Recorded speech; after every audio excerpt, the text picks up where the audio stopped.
Hello बच्चों, let's see this question which says consider the following methane molecule on paper. So here X and Y are respectively. A option is dashed wedge and solid wedge. B option is solid wedge and dashed wedge. C option is both are bonds in the plane of paper. And D option is both are dashed wedge. So ये question है जिसका key concept based upon है topic of basics of organic chemistry पर। और इस question में हमें 3D representation दी हुई है मीथेन मॉलिक्यूल का।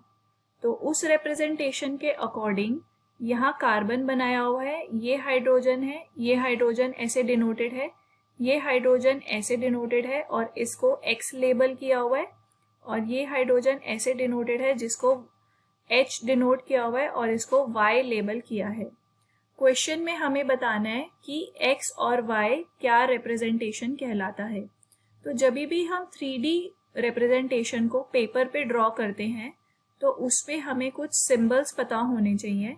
सिर्फ सिंपल लाइन अगर दी हुई हो तो क्या माना जाता है कि वो वाले बॉन्ड्स प्लेन ऑफ पेपर में प्रेजेंट हैं। अगर हमें ऐसे रिप्रेजेंट करके दिया हुआ है तो इसको हम बोलते हैं डैश्ड वेज, और अगर हमें ऐसे रिप्रेजेंट करके दिया हुआ होता है तो ऐसे बॉन्ड्स को हम बोलते हैं सॉलिड वेज। तो उसके अकॉर्डिंग अगर हम देखें एक्स को हम क्या बोलेंगे, डैश्ड वेज,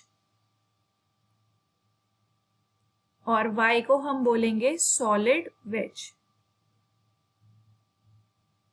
और हमारा करेक्ट आंसर क्या होना चाहिए, ऑप्शन ए।